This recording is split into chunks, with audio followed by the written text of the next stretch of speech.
Yes. I didn't know that we're doing that. Anyways, so homeschooling is weird. Homeschooling is very weird. I should know. I've done it for 77 years. And dog years. When I first started being homeschooled, I didn't really care too much about what other people thought of me. However, I do remember walking down the hall and hearing comments about me being homeschooled. She's just so weird, is what I heard somebody say. And then my brother chimed in, you shouldn't say that about your daughter. I think the best way to describe homeschooling is to picture all of your siblings in the same class, then double the number of siblings, or triple it. I don't know, quadruple it. Basically, if it's under 12, you're doing it wrong.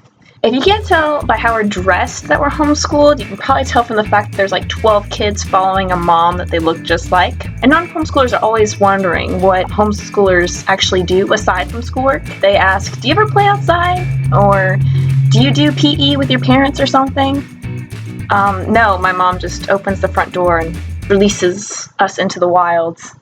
I've actually been asked a bunch of questions from non-homeschoolers. It's kind of funny because the answers seem so obvious that you wouldn't need to ask them. One time I was talking with a non-homeschooler about homeschooling, and he asked me, did you go to prom with your brother?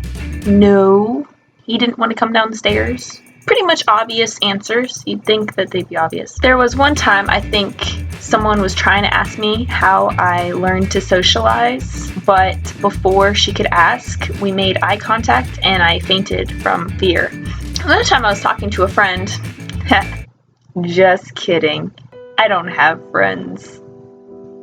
Sometimes people ask, have you ever been kissed by a guy before marriage? Of course not, you heathen. Fun fact, I was actually the first child in my family to be homeschooled, but I was also the last. So, essentially, I am the alpha and the omega homeschooler. So yeah.